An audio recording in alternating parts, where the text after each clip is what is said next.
नमस्कार दोस्तों। आज इस वीडियो में हम बात करेंगे goal, focus and motivation in life.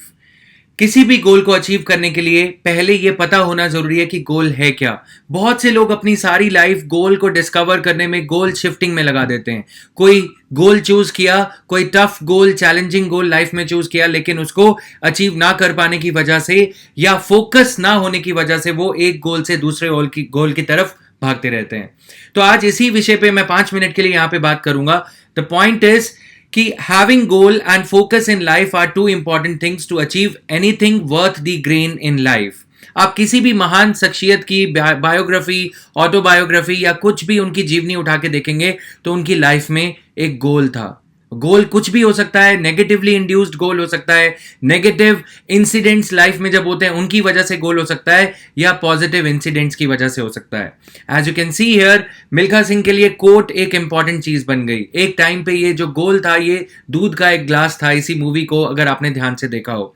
Similarly Vivekananda अपने इंडियंस की, फेलो इंडियंस की प्लाइट को, अपनी उनकी दुर्दशा को देख के शिकागो, वो एनर्जी उनको ले गई कि उनको शिकागो में ये स्पीच बोल के लोगों को, वर्ल्ड को जागरूक करने में वो लग गए। Sometimes in life insult is necessary to realise the value of dignity. हमें पता नहीं होता कि डिग्निटी और सेल्फ रिस्पेक्ट का आभास तक नहीं होता जब तक हमारी इंसल्ट नहीं होती। और कुछ लोग ऐसे होते हैं जो उस इंसल्ट को एक पॉजिटिव एनर्जी में चैनलाइज कर लेते हैं।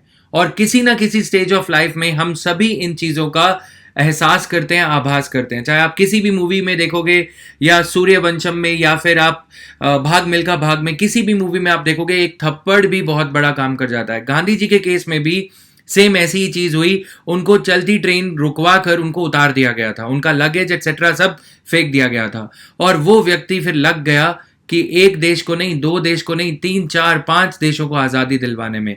यहां से साउथ अफ्रीका से शुरू हुई एक छोटी सी स्टोरी। किसी को क्या मालूम था कि एक ट्रेन से एक आदमी को, एक मामूली आदमी को बाहर फेंकने की वजह से ब्रिटिशर्स को दो अहम देशों से हाथ धोने पड़ जाएंगे। तो ये छोटी छोटी सी चीजें होती हैं। Point is how much offence do you take at it, and for how long can you sustain carry that wound of insult. अगर आप नेगेटिवली मोटिवेट होने वाले इंसान हो तो कोई ना कोई ऐसा वाकयात आपको आपकी लाइफ में मिलेगा।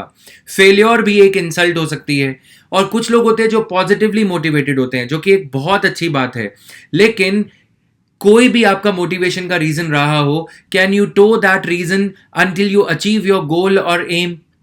Can you carry it until you reclaim it back, until you reclaim your prestige back? Or are you the one who is going to quit and change the direction or lower down your goal?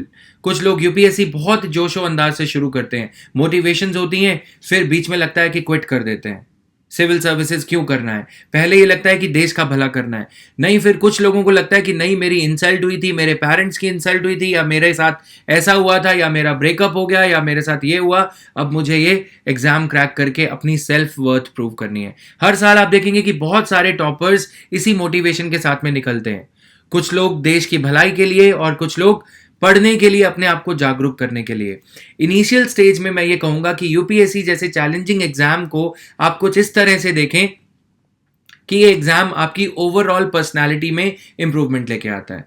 Quit करने वाले जो लोग हैं, जो quit करने की सोच रहे हैं इस टाइम पे, प्रीलिम से 20-25 दिन पहले काफी लोग ये कड़े डिसीजंस, कड़े फैसले लेते हैं कि मुझे इस बार का अटेम्प्ट नहीं देना। तो उन लोगों के लिए भी ये चीज मैटर करती है कि क्या वो रीजंस जिन्होंने आपको मोटिवेट किया था ये तैयारी करने को, क्या वो रीजंस अब खत्म हो गए? क्या इतनी शॉर्ट लिव्ड मोटिवेशन थी, नेगेटिव या पॉजिटिव? क्या आपकी जीवन की कंडीशंस जो है, लाइफ की कंडीशंस, क्या वो फुलफिल हो गई या इंप्रूव हो गई? जिस पॉइंट से आपने स्टार्ट किया था, शायद डिटेरियोरेट हुई होंगी, शायद सिमिलर होंगी। जैसा स्टार्ट किया था कुछ ज्यादा चेंज नहीं आया होगा। बट क्या ये दोनों सिचुएशंस इस वजह से हैं कि आपका गोल अचीव हो गया, या क्या इसलिए आपने तैयारी स्टार्ट करी थी कि जिंदगी जो है बद से बदतर हो जाएगी, या एक अटेम्प्ट, 2 अटेम्प्ट की फेलियर्स हो जाएंगी, तब हम सोचेंगे? क्या किताबों का ढेर इकट्ठा करने के लिए स्टार्ट करी थी ये प्रिपरेशन?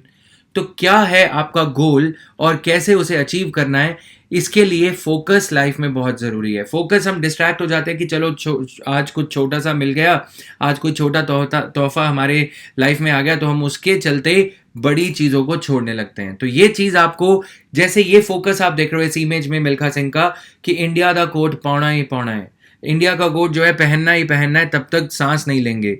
गांधी जी को उस गोल को अचीव करने में 20 साल लग गए, 30 साल लग गए। तो आपको ये चीज़ें खुद से सोचनी है, खुद से डिस्कवर करनी है बिफोर टेकिंग इट अप। और when you have already taken it up, are you there? If you are not there, then what is it that is stopping you? Can you channelize the energy gained from the negative incidents of your life into something positive without worrying about the opinions of others? Life में हम औरों की opinions के according जो हमें degrade feel कराते हैं, जो हमें रोकते हैं, हम उनकी भावनाओं, उनके एक पैसिंग थॉट की वजह से हम अपने एम को फोरसेक करने की कगार पे पहुंच जाते हैं। तो आपको ये सारी चीज़ें खुद डेली बेसिस पे ध्यान रखनी होंगी कि क्या आप सेल्फ मोटिवेटेड हैं, क्या आपके अंदर जो लॉ है, जो आग है, वो आप सस्टेन कर सकते हैं, उसे नर्चर कैसे करना है until you are there. So this was all in this छोटा सा video by me, Jatin Verma. Thank you guys.